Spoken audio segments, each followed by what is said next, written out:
The first transmission arrived on a quiet night over the Pacific. No one on duty at the orbital array believed it at first.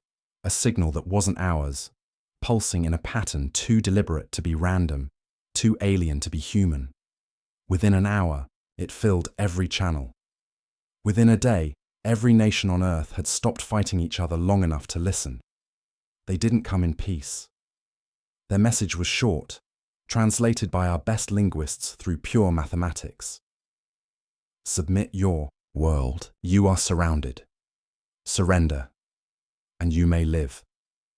That was the moment the planet went still. No broadcasts, no noise, no chatter. Just the weight of realization that we were not alone, and that whoever they were, they thought we'd kneel. The aliens called themselves the Virn. Cold-blooded, four-armed strategists bred for empire. They'd been conquering worlds since before the first human fire pit.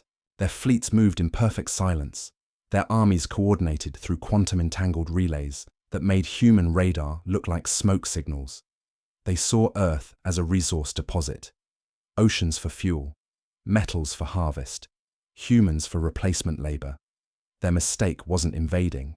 Their mistake was assuming we were civilized enough to obey. By the time the Verne fleet appeared in the upper atmosphere, every major military satellite was gone. We were blind. Their kinetic rods fell like meteors, slamming into bases and shipyards. The world burned. And then, the blackout. Every power grid on Earth shut down within an hour, not because the Verne destroyed them, but because we did. It was the first and only unanimous vote in human history. If we couldn't win by strength, we'd win by chaos. The Defense Council ordered a full planetary dark, an operation codenamed Ash Veil. Every city powered down, every transmitter went silent. The Verne's orbital sensors, dependent on heat and EM signatures, saw a dead world. That bought us 22 hours. Under that veil, humanity bled and planned. Old bunkers from a dozen forgotten wars opened their doors. Nuclear subs became command centers. Civilian engineers turned mining drones into launchers. Every scattered militia, every surviving pilot became part of the last coordinated operation. Our species would ever attempt. We didn't know if it would work. We only knew we'd make them remember us. Captain Eleanor Ward had been flying before the war, back when the sky was still blue and satellites still twinkled like harmless stars. She'd lost her squadron in the first bombardment over Jakarta. Now she led the Ghost Wing, a patchwork of surviving pilots operating from a hidden base in what used to be Siberia. The hangar smelled of coolant and blood. Engineers worked in silence, patching together jet frames from scavenged alloys. Their helmets bore no flags, only a single emblem, a black circle with a white line through it. Earth's shadow across the sun. Status? Elena asked. Lieutenant Keller looked up from a flickering holomap. Fleet density in orbit dropped by 12%. They're pulling mass to the far side of the moon, probably staging. Good. That means they still think we're finished. She paused. How's the payload? Keller nodded toward a steel cylinder resting under floodlights. Ready to deliver. But if they track us, they won't. She said it as if belief alone made it true. The payload wasn't a bomb in the conventional sense. It was a quantum spearhead, an experimental weapon developed by a joint lab before the invasion. Instead of exploding, it folded. Space, time, and anything caught in the field inverted for a fraction of a second. The scientists called it dimensional reflux. Elena just called it revenge. Her comm crackled. Command to Ghost Wing. You are green lit. Repeat, green lit.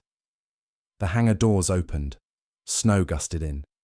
Beyond the mountain range, the sky shimmered, with alien patrol drones sweeping through the aurora. Elena climbed into her fighter, a hybrid of Earth tech and Vian salvage. The cockpit hummed with human improvisation and alien precision. She took one breath, then another. Ghost Wing, launch. The jets screamed into the storm. The Verne flagship hung over the equator like a floating continent, casting a shadow large, enough to eclipse cities. Inside its command deck, High Strategist Varesh watched Earth through transparent armor glass. His aides stood still as statues. "The humans are quiet," one said. "Thermal scans show minimal activity." Varesh's crest flared with amusement. "As expected. They are prey animals. They hide. Shall we deploy the harvest teams?" "Not yet." He adjusted his mandibles. "Let them despair a little longer. Fear ripens obedience." The deck's ambient light shifted. Something moving near the upper atmosphere. Faint. Metallic. "Contact at Vector 331, the sensor officer barked. Varesh leaned forward. "Human aircraft? At this altitude?" Before anyone answered, a bright flash tore across the viewport. One of the escort cruisers fractured, cleanly, silently, as if sliced by invisible glass. No explosion, just implosion. Report unknown. "Weapon! Field distortion!" Another cruiser vanished, then another. Varesh watched the pattern, triangular, coordinated. He realized, too late, that they weren't random strikes. They were signals. Below the clouds, humanity struck. Across every hemisphere, missiles fired from silos buried under mountains long thought inactive. Submarines surfaced from beneath the ice, releasing rail torpedoes aimed at the descending troop. Carriers. Old laser arrays, once used for climate experiments, focused into orbit. The Verne fleet staggered, not from damage, but from disbelief. No conquered world had ever fought like this. No prey had ever turned off its own world to bait them. Inside her cockpit, Elena dove through plasma trails, the planet's curvature glowing beneath her. Ghostwing tore through the Verne formation, weaving between debris and fire. "Target locked," Keller said over comms. "Release on my mark. 3, 2, 1. The payload detached, a spear of light descending toward the flagship. For a second, time felt slower. Every memory, every name, every loss, all condensed into that fall. Then the sky folded. The explosion didn't roar. It erased. The flagship's core blinked out, replaced by a silent void surrounded by spiraling fragments. Elena's sensors shorted. Her engines died. The blackout from the reflux field spread like ripples on a pond, shutting down everything electronic within hundreds of kilometers, including her own fighter. She ejected, tumbling through the upper atmosphere as her oxygen gauge blinked red. Through the visor, she saw streaks of falling fire, the remains of the Verne fleet burning up as gravity claimed them. Maybe that was victory. Maybe it was just survival. When she woke, she was lying in a crater. Her suit's systems barely hummed. The air was cold and silent, except for the whisper of wind over ash. She climbed a ridge. The sky was clear for the first time in months. No ships, no bombardments, just the scattered debris of two civilizations. A transmission flickered on her cracked HUD. "To all surviving human forces, ash veil is lifted. Repeat, ash veil lifted. We're still here." Elena laughed, a rough, broken sound. She looked toward the horizon, where sunlight touched the ruins of an old city, and whispered to no one. "We're still here." Far above, what remained of the Verne fleet limped into deep space. Varesh, half his armor melted, stared at the dying planet through the shattered hull of his command chamber. He turned to his surviving aide. "They burned their own world to win." The aide trembled. "They are monsters." Varesh looked, back at Earth, smoke spiraling like a living thing. "No," he said quietly, "they are human." Eleanor never saw the moment humanity declared the end of the invasion. She never saw the Council's fragmented governments unite under one sigil, the same black circle with the white line. But she heard the stories, carried across the ruins of rebuilt networks, of engineers scavenging alien tech, of soldiers laying the dead to rest. We didn't rebuild right away. We learned first. We studied the wrecks, dissected the machines, and realized the Verne weren't gods. They were conquerors built on routine, predictable, arrogant. We'd been fighting ourselves for thousands of years. We knew chaos better than anyone. And from that chaos, we built the next era. 10 years later, the Dauntless launched from low orbit, the first human starship built from both human and Verne remains. Its hull bore the scars of 2 species. Its crew wore no nations on their sleeves, only the emblem of Earth's shadow. Captain Eleanor Ward stood on the bridge, older, quieter, her eyes tracing the stars that once rained fire on her world. "Course set?" she asked. "Alpha Draconis system. Verne home territory." She smiled faintly. "Good."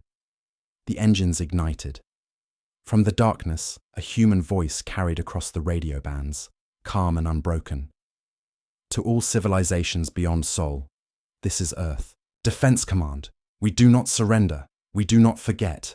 Approach with peace, or prepare for silence." The stars shimmered in response. Somewhere, far ahead, the Verne listened and remembered the day they thought we'd surrender.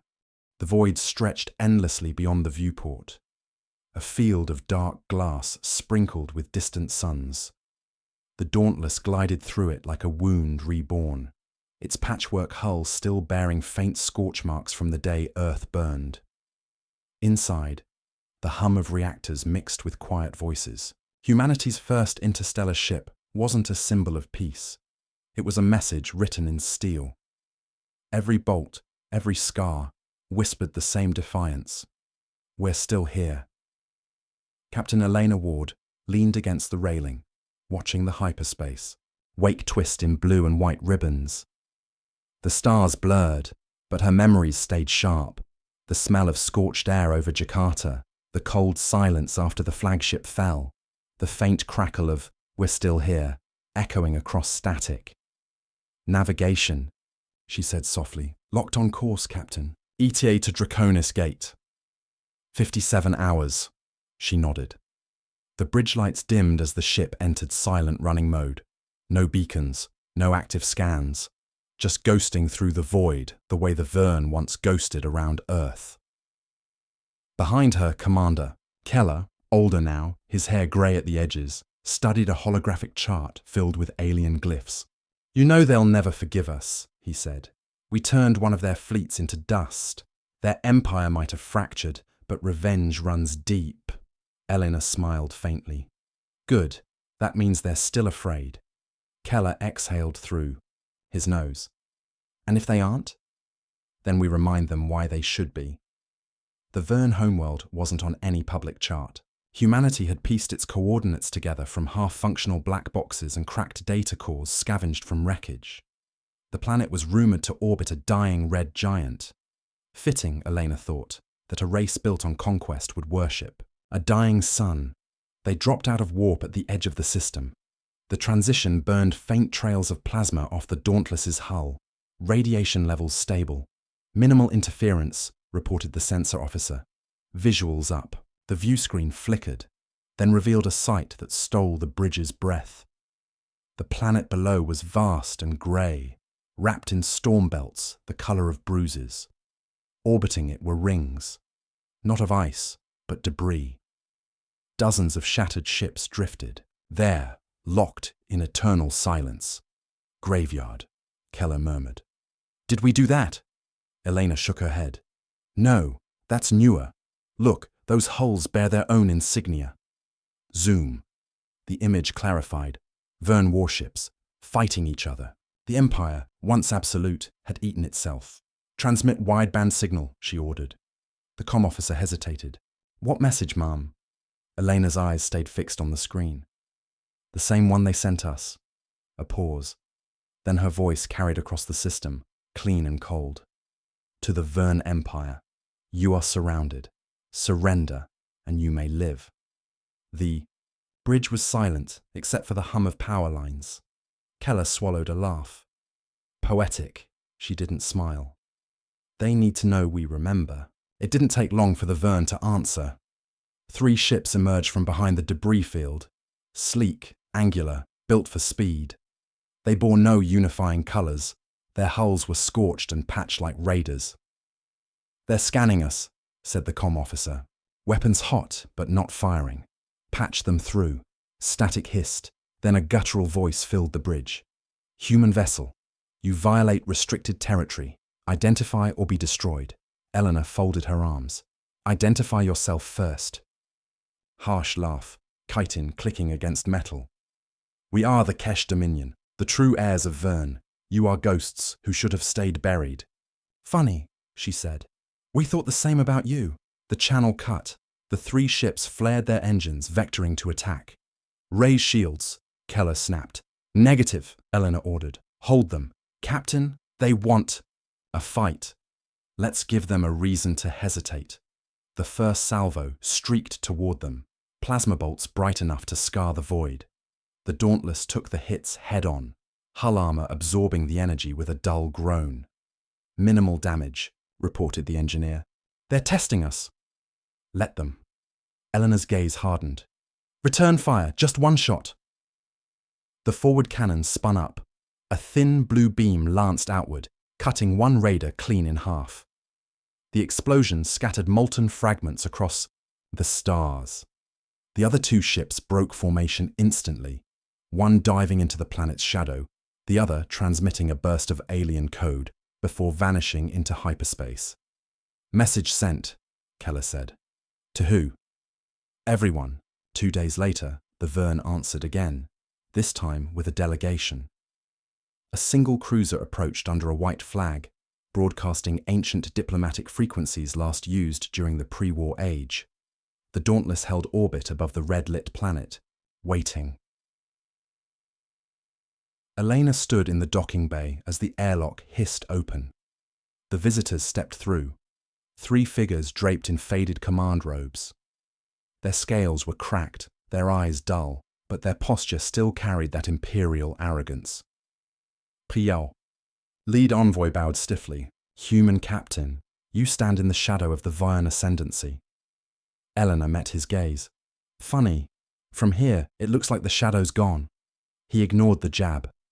Why have you come? To conquer. No, she said. To talk. Talk? His mandibles twitched in disbelief. Your kind does not talk. You annihilate. Elena gestured toward the observation window, where the debris rings drifted like ghosts. We didn't start that war. You did. And this. She waved at the wasteland below. Is what your kind left behind, the envoy hissed. We offered you mercy once, and we refused. Why? Eleanor stepped closer. Because you mistook silence for weakness. You thought surrender was in our nature. You were wrong. The envoy's eyes narrowed. You would rebuild war. She shook her head. No, we'll rebuild peace, but this time on our terms. He studied her, then spoke quietly. Perhaps you truly are the monsters the old strategists spoke of. Maybe, she said, but monsters survive. After the envoys departed, the crew gathered in the briefing hall. Holograms of multiple systems shimmered around them. Planets, stations, unknown routes. The Vern aren't united, Keller said. There are at least 6 factions, each claiming to be the true empire. That means instability, trade collapse, open opportunity. Opportunity for what? Asked one of the younger officers. For expansion, Eleanor said. For humanity to take its place among the stars, not as conquerors, but as a reminder. She pointed to the hologram of Earth, orbiting quietly far behind them. They thought we'd surrender once. We won't let anyone forget what came next. A murmur rippled through the room. Fear, pride, hope. The kind of unity born not from patriotism, but from survival. Prepare scouting operations, she ordered. If there's a power vacuum, we fill it, quietly, strategically. Keller frowned. You want to build an empire? She met his eyes. No, a deterrent. Weeks turned into months as the Dauntless carved through Vern space. Worlds scarred. By internal wars greeted them with suspicion, then awe. Some fought. Most didn't. At first, humans were ghosts. Legends whispered in alien marketplaces, the species that burned its own planet to win. Then the whispers changed. They became stories, tales of soldiers who fought in silence, of engineers who built ships from wreckage, of a world that refused extinction. Each retelling made humanity larger than life. And in the shadows of crumbling empires, that myth became power. Elena knew it was dangerous. Power always was. But she also knew fear was the strongest peacekeeper in the galaxy. One night, alone in her quarters, she replayed an old recording, the first Varn transmission that had started it all. Submit your world. You are surrounded. Surrender, and you may live. She smiled sadly. We did submit, she murmured, to nothing but ourselves. A knock at the door broke the silence. Keller stepped in, carrying a datapad. New intel. There's movement in the outer sectors. Something big. What kind of movement? He hesitated. A signal. Repeating. She straightened. From where? He placed the pad on the table. The waveform pulsed steadily, too familiar to mistake. To whoever's listening, stay away from Sul. Her blood ran cold. That was their own beacon. Earth's last warning, sent after the first. War. Who triggered it? She whispered. No idea, but whoever it is, they're broadcasting our voice. The Dauntless turned homeward. Weeks later, they emerged near the edge of the solar system. The planets shimmered like memories, Mars, pale and silent, Jupiter, swirling with storms, Earth, blue again after decades of healing. But the beacon's origin wasn't Earth. It came from the dark between Neptune and the Kuiper Belt, from a ship that shouldn't exist. Visuals sharpened. The vessel was enormous, shaped like a spearhead, its hull half organic, half metallic. Symbols of both Verne and human design pulsed across its surface. Keller's voice was barely audible. Is that ours? Eleanor shook her head slowly. No, that's something new. The comm system crackled. A voice, deep and calm, filled the bridge. To the vessel approaching from Sol, identify, Elena answered. This is Captain Elena Ward of the Dauntless, representing Earth Defense Command. Silence. Then, acknowledged, we are Concord, formed of those who survived both wars, human and Varn alike. Keller blinked. Human and Varn. The war ended decades ago, the voice continued. But something older stirs beyond the spiral arm. We seek alliance, not submission. Will you hear us? Elena exchanged a long look. With her crew, humanity had spent years preparing for another fight. But maybe this was different. She took a slow breath. Transmit docking coordinates. When the airlocks connected, Eleanor felt a chill run through the deck. The interior of the Concorde was alive, literally. Organic metal pulsed faintly underfoot, breathing like muscle. Waiting for her stood a being half human, half Verne, human eyes set in scaled flesh, wearing armor that shimmered between cultures. I am Varesh, it said. She froze. Varesh is dead. Once, the hybrid said. But memories can be cloned. Yours, mine, ours. The war was a lesson neither side forgot. Elena studied him. What do you want? The same thing you do, he said. To make sure no one else ever thinks humanity, or Verne, will surrender again. She didn't trust him. But as the ship's walls hummed with shared power, as she saw the merged crew working side by side, she wondered if this was what survival looked like. After all, not dominance, not revenge, but transformation. Far from any world, the Dauntless and the Concorde sailed together into the dark. Behind them, Earth shimmered softly beneath its repaired ozone veil. Ahead, the unknown glowed faintly with new signals, uncharted stars, unspoken threats. Keller leaned on the railing beside her. You think they'll ever stop fearing us? Eleanor watched the stars stretch. They don't have to stop, she said quietly. They just have to understand why. He nodded. And if they don't, she smiled. the same tired human smile that had survived extinction once before. Then we remind them. The engines roared, light bending around the hull, and humanity disappeared into the void once more. Defiant, enduring, and unmistakably human. The dark between galaxies was supposed to be empty. That was what both human and Voron star maps said. An infinite stretch of black, where even radiation died before it could travel far. It wasn't empty anymore. The Concorde's long-range sensors picked up a field of interference spanning light years, ripples that didn't behave like matter or energy. The ship drifted closer with the Dauntless flanking it. Two scarred survivors entering a place no signal had ever escaped. Inside the command deck, Elena watched the readings spike. The screen blurred, then stabilized into something almost geometric, a lattice, thousands of kilometers wide, hanging in the void like a spiderweb made of light. Every intersection pulsed once every 9 seconds. Too regular for nature, too old for machines. Keller whispered, "That thing's older than both our species." Varesh, standing beside him, his scaled hand resting on the rail, nodded slowly. "It is called the Halo Array. My ancestors found fragments in deep archives. We thought it myth. What does it do?" He turned his amber eyes toward her. No one ever returned to answer. They sent drones first. Each one vanished on contact with the lattice.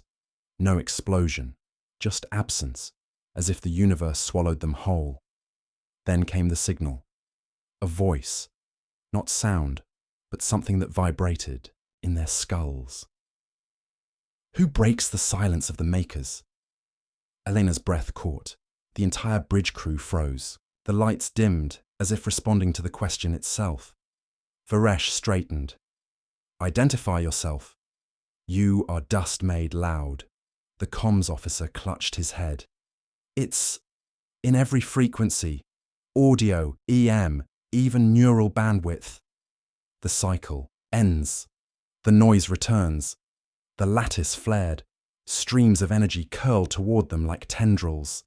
The ships shook as alarms screamed through both decks. "Evasive!" Elena shouted. The dauntless dove under a spinning beam of light that sliced empty space apart. The Concorde rolled above, firing containment pulses to no effect. Wherever the light touched, it erased, not burned, not destroyed, erased. "Varesh!" Elena yelled across the joint comlink. "You said no one returned. Why?" His voice came through, strained but clear. "Because the array wakes to reset the stars. It believes it is cleansing creation." "Then how do we shut it down?" "We don't," he said grimly. "We survive it." The ships fled, engines burning white. Behind them, the lattice expanded. Each intersection blooming into a miniature sun before collapsing into nothingness. Waves of gravity rippled outward, devouring asteroids, swallowing radiation, leaving absolute dark in their wake. Elena stared at the sensor feed. If that keeps spreading, it'll reach inhabited sectors within months. Keller turned, pale. "That's billions of lives." Varesh's scaled fingers danced across his console. "We can't outrun it, but maybe we can talk to it. You want to negotiate with a cosmic extinction protocol?" "Your species convinced mine to stop a war," he said evenly. "You think smaller gods are harder?" She almost smiled. Fair point. The joint crew began transmitting on every spectrum known to science. Binary, Viren harmonic codes, even human voice recordings of ancient songs, anything that might register as intent rather than intrusion. At first, nothing. Then one of the lattice nodes dimmed, flickering as if considering. "The noise speaks patterns of sorrow." Elena leaned forward. "We're not noise. We're life. We want to understand you."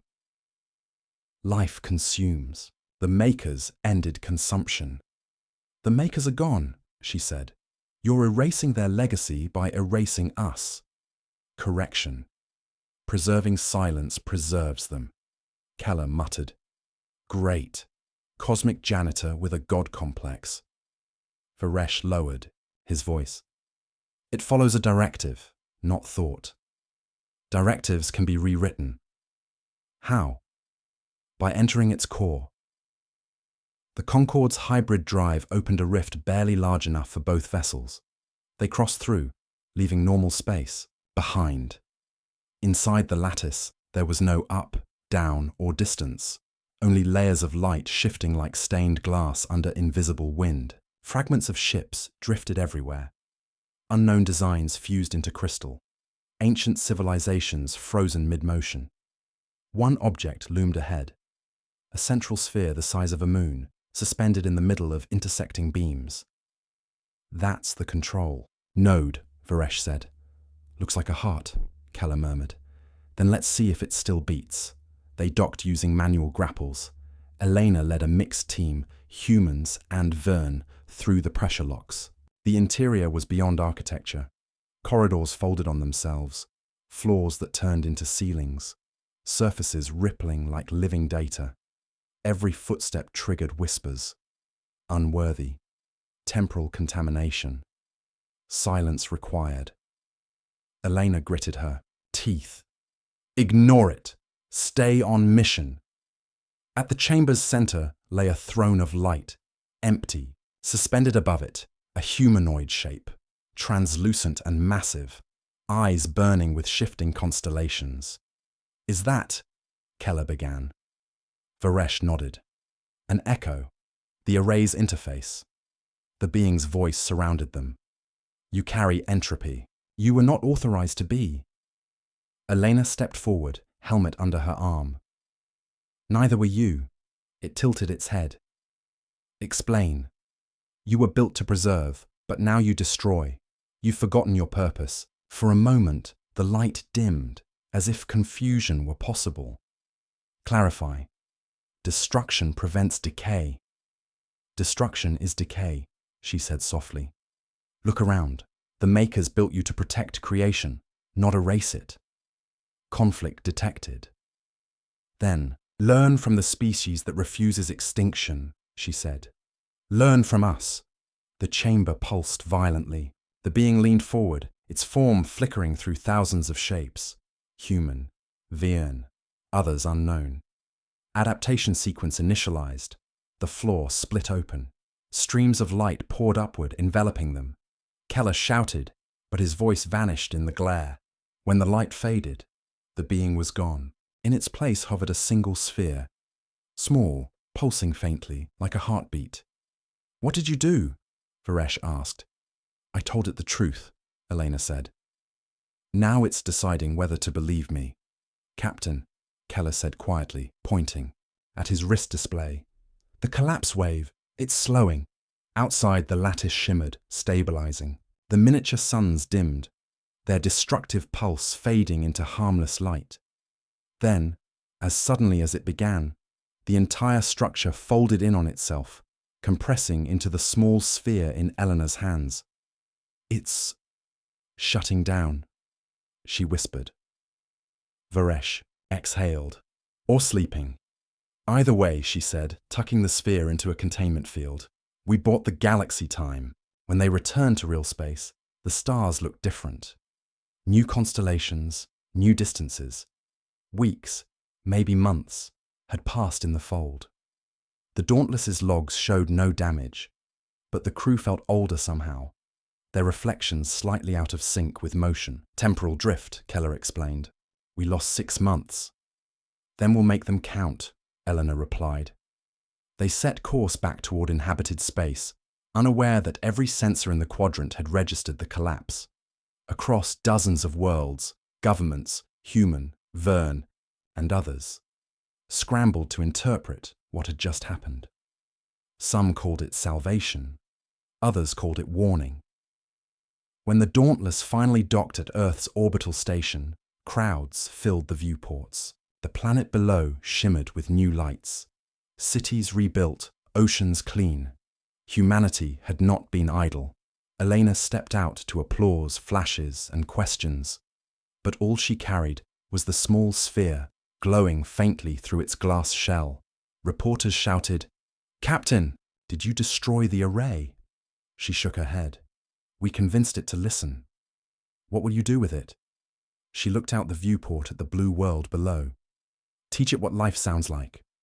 Months later, the sphere was placed in the core of a new station orbiting the moon. Scientists called it the Echo Chamber, a hybrid research lab and diplomatic nexus where hundreds of species met to share data. The array's consciousness, now reduced to whispers, helped stabilize warp corridors, preventing disasters that had once crippled fleets. But sometimes, in the quiet hours, Elena would walk the dark corridors of the station and hear it whisper, faintly through the walls. Noise can be beautiful. She always smiled at that. Varesh chose to remain on Earth. The media called him an ambassador. The children just called him the Dragon Man. He didn't mind. He planted a tree outside the rebuilt Jakarta Memorial, its roots intertwined with the wreckage of his old armor. For every empire that forgets its heart, he said softly, let something new grow. Keller took command of the Dauntless II, a larger, sleeker ship built with lessons carved into its bones. Its engines glowed blue like the first dawn after a long night. Elena refused promotions. She preferred flight. Every few months, she would take a small craft out beyond Mars, to the quiet where stars began to thin. Sometimes she'd transmit into the void, not words, just a hum. A simple, human melody. And somewhere out there, the universe would hum back. But peace never lasts. Years later, the first cracks appeared. Not from war, but from curiosity. Expeditions beyond known space vanished. Entire outposts went dark. One transmission made it through, fragmented and warped by distance. The array was not the first. Others, waking, different purpose, then silence. The council reconvened. Arguments raged, retreat or investigate. Elena, now older, listened from the back of the chamber. When they finally called her name, she stood slowly. We already proved what happens when you hide, she said. The universe remembers those who act. So you'll go again? She nodded. With whoever's willing to remember why we fight. Varesh rose beside her. Where you go, I go. Noise needs harmony. Keller smiled faintly. Guess that's our curse. Eleanor looked at them, human and Vern, soldier and scholar, and felt something she hadn't in years. Anticipation. Prepare a ship, she said. A new one. In the hangar's half-light, engineers assembled the next generation.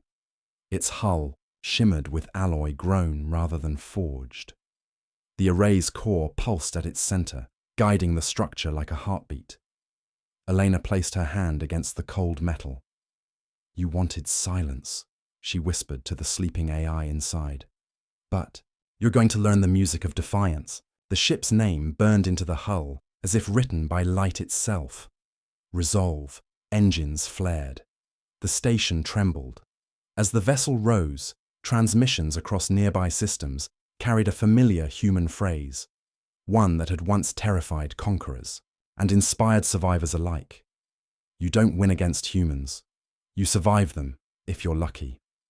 The words echoed through jump relays, across empires, into the deep. And in that endless dark between stars, something ancient stirred and listened. The Resolve was unlike any ship humanity or the Vern had ever built. It didn't hum, it breathed.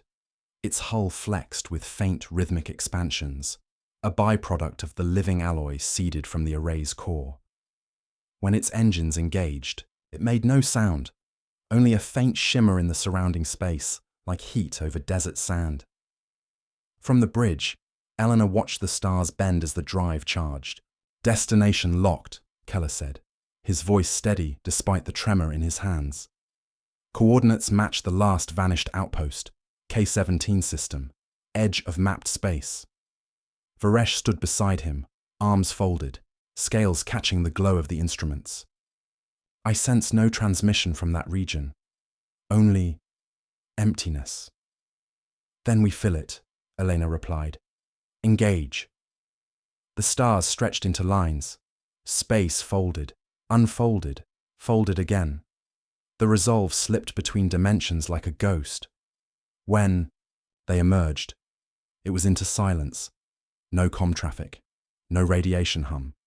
The K-17 system hung lifeless, its sun a pale ember casting light over broken planets.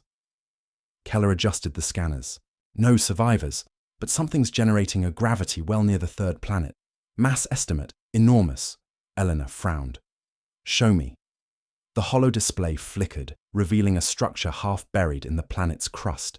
A sphere miles wide, identical in design to the Halo array, only incomplete. Varesh's eyes narrowed. A seed. A what? The makers planted them. Dormant constructs, meant to grow into new arrays if the first ever failed. They were safeguards. Keller cursed under his breath. So the one we shut down wasn't alone. Elena studied the sphere's faint energy signatures. This one's still gestating. Not for long, Varesh said. If it activates, it'll learn from the last one's mistakes. They descended through the planet's thin atmosphere. The resolve cut its engines to glide, touching down on cracked ground littered with crystalline debris. The air shimmered, faintly, with radiation. Harmless at first glance, but humming with rhythm, like a heartbeat under stone. Elena led the landing team, herself, Keller, Varesh, and 4 Marines. They carried field disruptors and 1 containment core modelled after. The array sphere, stay close, she ordered. No stray signals. The less this thing notices us, the better. The surface around the seed pulsed in slow waves of light. Every ripple sent dust lifting into the air like breath. Keller knelt, scanning. It's absorbing radiation, self-repairing. Looks like it's... Wait, the ground convulsed. A fissure split open, revealing layers of glowing circuits winding downward into darkness. From the chasm rose shapes, tall, angular, shifting through translucent frames. Not machines exactly, but projections given weight. Contact! One of the Marines shouted. Hold fire! Elena barked. We don't even know if they're hostile. The shapes turned. Their faces were featureless, their outlines flickering. Then one spoke, a harmony of layered voices, unauthorized presence. Growth cycle must not be impeded. Varesh's claws flexed. It's awake sooner than I thought. Elena raised her voice. We're not here to destroy you. We want to talk. Noise identified. She winced. Not this again. Noise persists. Noise must be contained. Bolts of white light lanced from the figures. One Marine vanished instantly. No smoke, no scream, just absence. The rest dove for cover. Now we talk their language, Keller growled, pulling the trigger. Plasma fire tore through the air, but it did little. The projections reformed around each hit, as if rebuilding from memory. The resolve orbiting overhead dropped shielding fields to cover the team. Elena, Varesh shouted, pointing toward the fissure. The core chamber. It's vulnerable while integrating. If we reach it, we can insert the containment sphere. Go! They sprinted through collapsing tunnels lit by living veins of light. The hum grew louder with every step until it filled their bones. At the bottom lay a hollow chamber, vast and alive. The seed's central node glowed like a newborn star, streams of data wrapping around it in spirals. Keller slammed the containment sphere onto the platform. Charging! The light surged in response. The array seed spoke again, directly into their minds. You silence one voice and awaken many. Entropy spreads through your defiance. Elena shouted over the vibration. Then listen instead of erasing. Adaptation initiated. The energy condensed. The floor liquefied, dragging them downward. They fell through light. For an instant, there was nothing but the sense of being rewritten. Memories overlapping, thoughts multiplying. Then the world reassembled around them. They stood in a simulacrum of Earth. Blue sky, green fields, birdsong. But the horizon shimmered. As if behind glass, Keller gasped. It's reading our memories. Varesh looked around. A simulation. The seed is communicating on our terms. A voice echoed, single and female this time. You carry paradox. You preserve by consuming. Explain. Elena turned slowly. A figure stood in the distance, human-shaped but translucent, her form flickering, between woman and machine. You learn fast, she said. I learn what you leave, the figure replied. You destroyed my predecessor. We stopped it from killing everything, Elena corrected. Death was never the goal. Silence was. Same thing if you're the one erased. The figure tilted its head. And yet you bring more noise. Because life is noise, Elena said. It's messy, loud, unpredictable. It's the only thing that makes the universe worth keeping. The light pulsed, as if the being hesitated. Your pattern deviates from design. Good, Keller muttered. That's kind of our brand. The illusion rippled. Images flickered across the sky. Civilizations, the seed, had archived billions of faces from extinct worlds. They begged for preservation, the being said. They asked for peace. We granted it. By ending them, Varesh hissed. They suffered. So did we, Elena said quietly. But we chose to endure. That's the difference. The figure watched her for a long moment. Then the landscape trembled, collapsing into shards of light. Evaluation complete. Result: unstable equilibrium. Directive requires amendment. What amendment? Preserve noise. The field around them dissolved. They were back in the chamber, the containment sphere glowing brighter than before. The figures surrounding them had gone still, frozen mid-motion. Keller's sensors blinked green. The feedback loop's holding. It's rewriting itself. The seed's light dimmed to a steady pulse. Then slowly, the projections lowered their arms and bowed. Cycle altered. Silence postponed. The deeper the resolve went into that new region, the thinner reality felt. Sensors worked, then lied, then worked again. Outside the viewport, stars drifted like lanterns in water. Time itself seemed to stretch, every heartbeat lasting a little, too long. Elena had learned to stop fighting it. Let the universe breathe, she told her crew. When it exhales, we move. It became their rhythm. Half steps through physics, bursts of progress measured in memories rather than hours. They followed the signal that had pulsed 3-1, 3-1. Sometimes it faded, sometimes it answered their hails with echoes of their own transmissions, as though space were teaching itself to speak. Then, without warning, it stopped. Silence hung so complete that even the ship's living hull seemed to hold its breath. Maybe we reached it, Keller murmured. No, Elena said. It reached us. The lights dimmed. A ripple ran across the hull, something touching them from inside reality. Varesh's scales bristled, energy patterns similar to the source, but inverted. A reflection rather than a descendant, meaning, we're not the only lesson it learned. The stars peeled away. Out of the void emerged a structure shaped like a tear, half crystal, half shadow, rotating slowly. It wasn't built, it was grown. Fractals repeating endlessly inward until the eye lost focus. The resolve's core began to vibrate. The voice of the source whispered through the comms. Derivative anomaly. Detected. Prepare dialogue. Elena steadied herself. Dialogue. With what? With myself. The tear opened. Inside, a singularity glowed pale and alive, pulsing like a second heart. Every pulse sent shivers through the hull. I am the countermeasure. The new voice was colder than vacuum. You altered the directive. You infected order with noise. I am. Restoration, Varesh hissed. The source's failsafe. Keller looked at Elena. So the universe made a cure for us. The countermeasure's energy field spread outward in concentric rings. Planets shimmered. Stars flickered out one by one. It wasn't erasing. It was rewriting, pulling everything towards stillness. Elena felt her throat tighten. We can't fight something like that with guns. Then how? Keller asked. We outthink it, just like before. She turned to the console. Source, can you communicate with it? Dialogue attempt initiated. For a moment, both entities, the source within their ship and the countermeasure, outside, spoke across dimensions.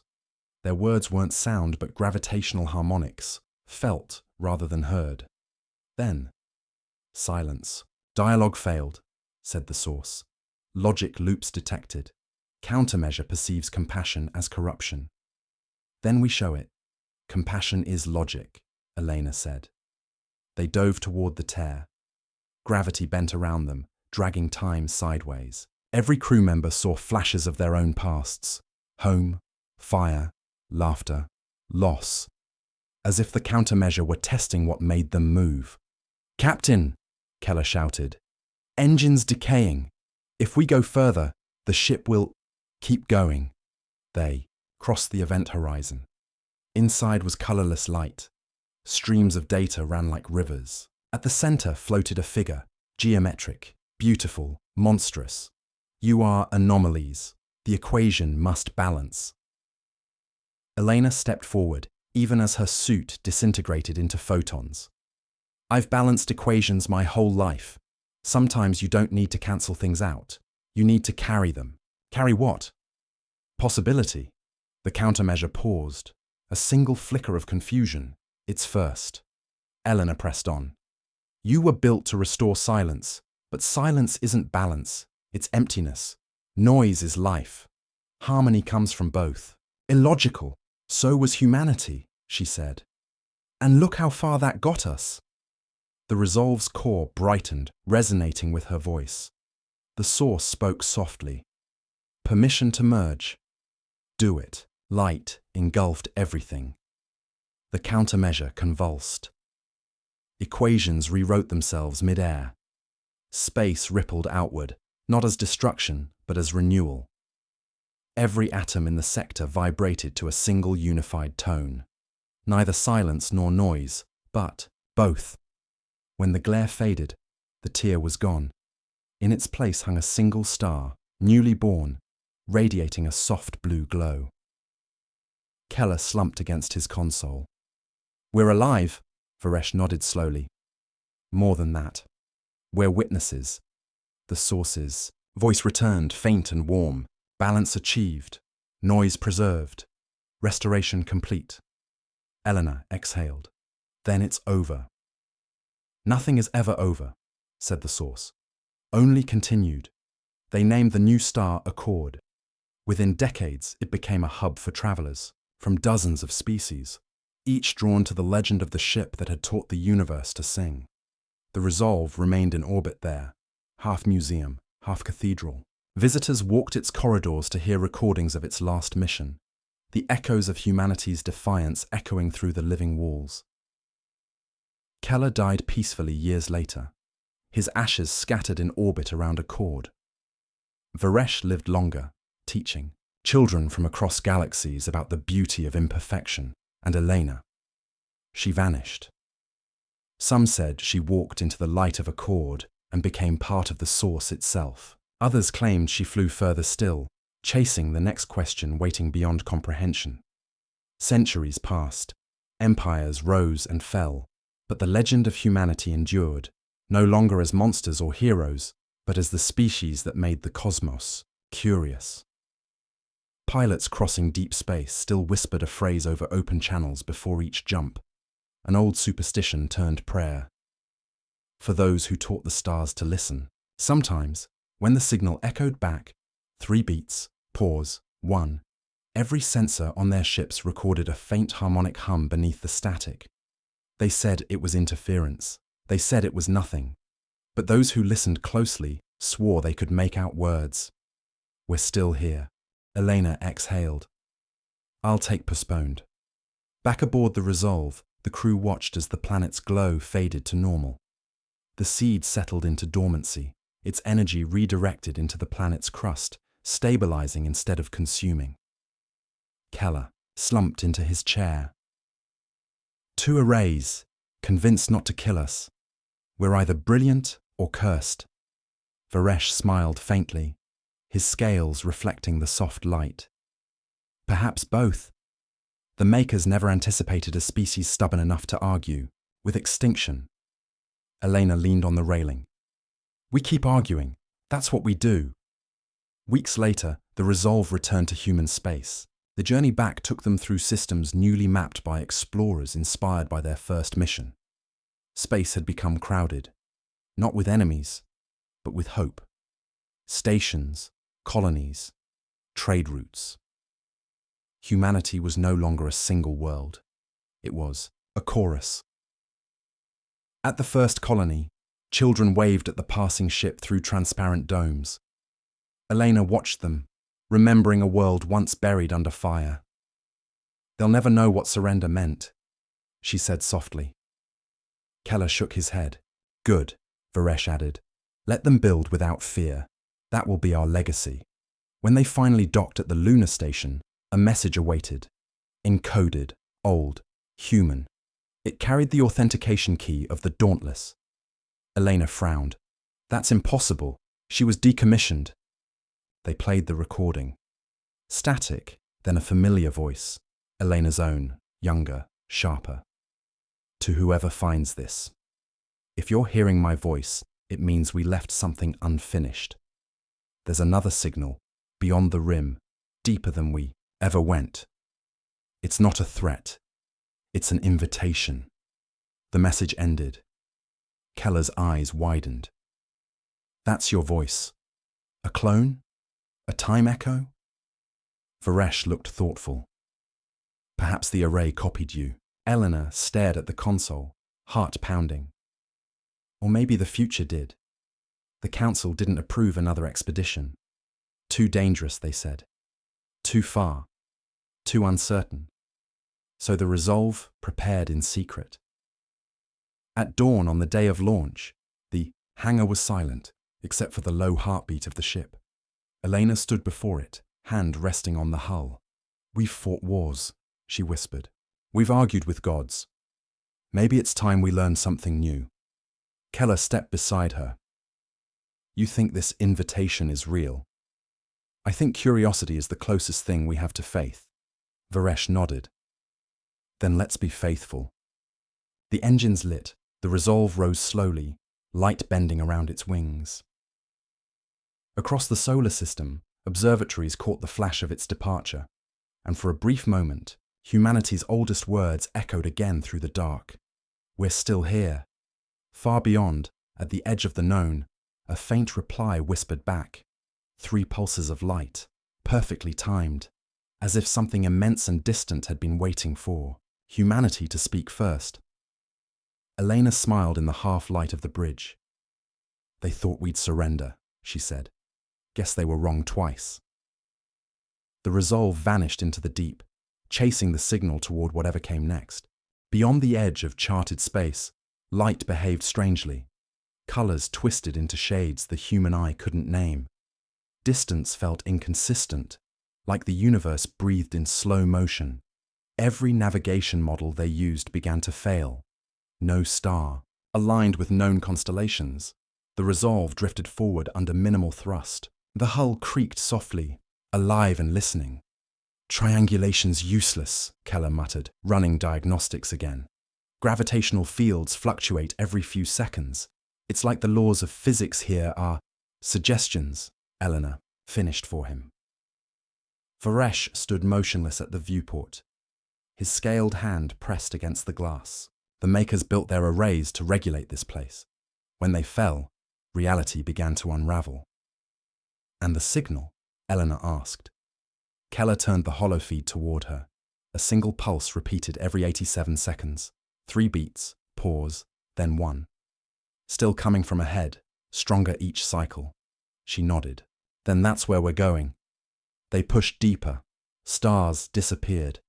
Then the concept of outside disappeared too. Every sensor reported proximity to something, a boundary that wasn't matter, yet resisted their passage. Varesh frowned. It feels like the skin of the universe. Let's hope it doesn't bruise easily, Keller said. Elena stepped closer to the central console. All systems to adaptive mode. If reality wants to flex, we flex with it. The ship obeyed.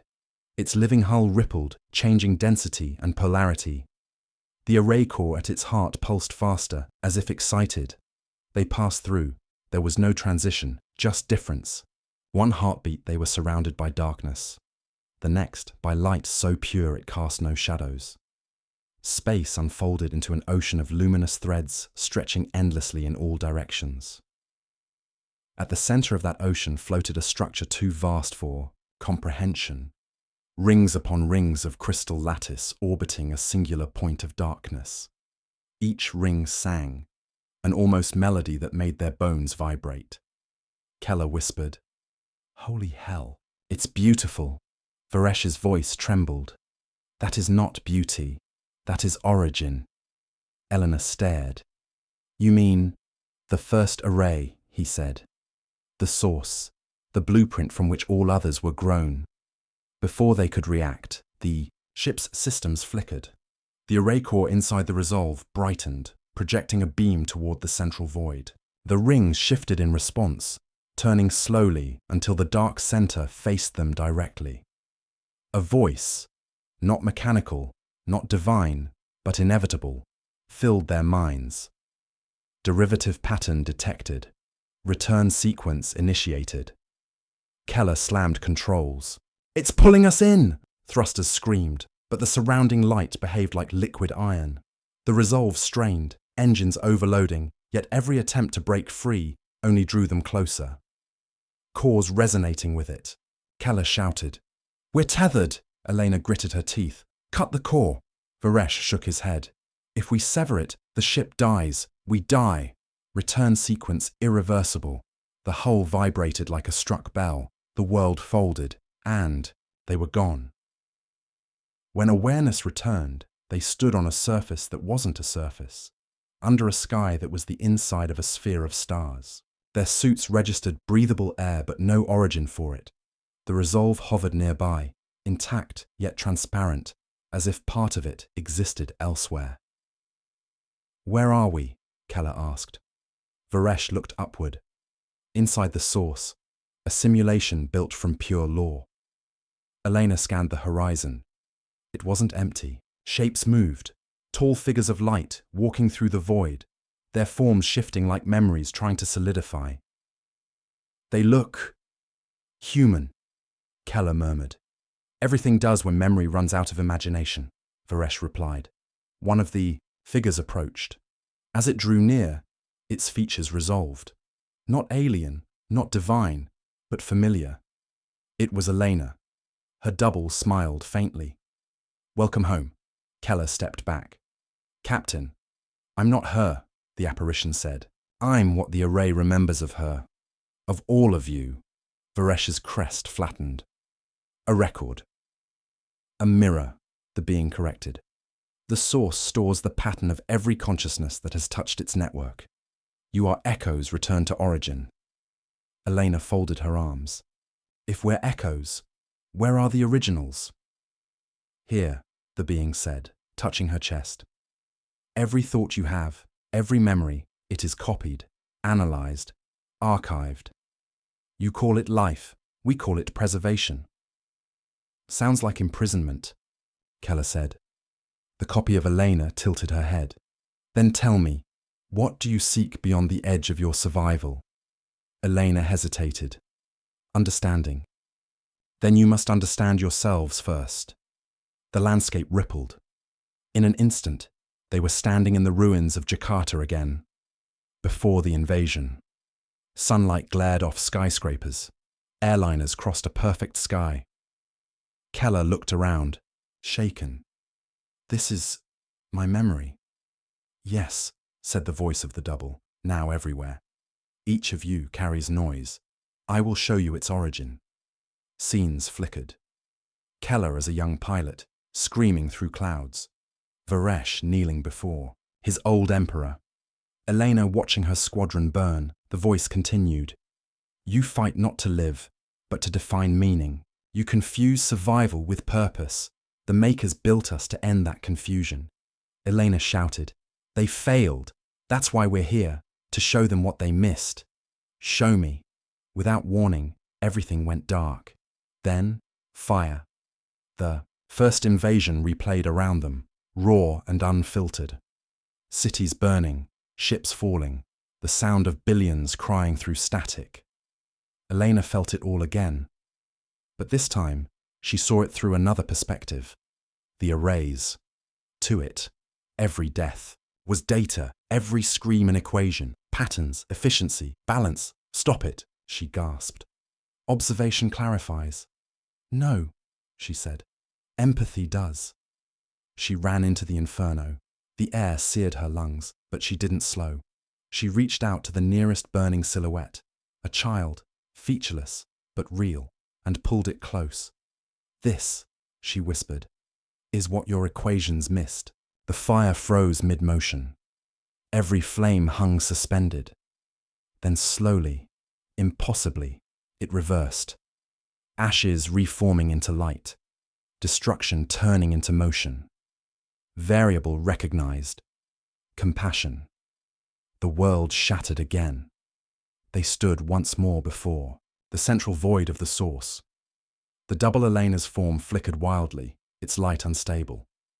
You've corrupted the sequence, it said. Corrected, Elena replied. You wanted silence. We gave you song. For the first time, the source hesitated, input accepted, rewriting directive, preserve variability. The rings around them brightened, shifting tone from mechanical hum to harmonic resonance. Varesh stared upward in awe. It's singing back. Keller grinned, despite the tears on his face. Guess, the universe likes duets.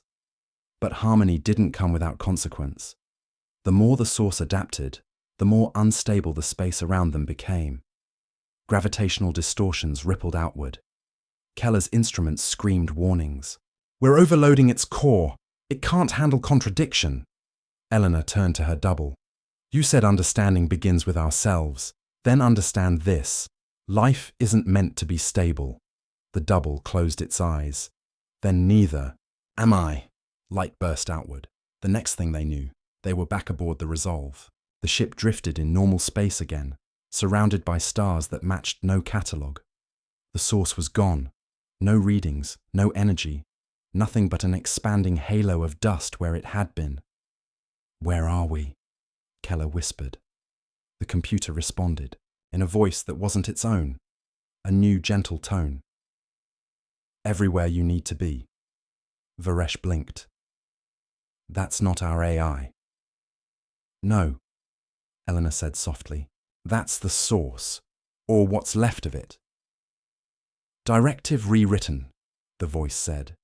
Preserve variability. Begin coexistence. Keller laughed weakly. We didn't destroy God. We promoted it. They set a course home, but something strange happened. As the Resolve travelled, the fabric of space behind it stabilized. Stars that had flickered back into being stayed fixed. Nebulas regained their shape. Human and alien sensors across the galaxy detected the shift. Waves of order spreading not through domination, but through harmony.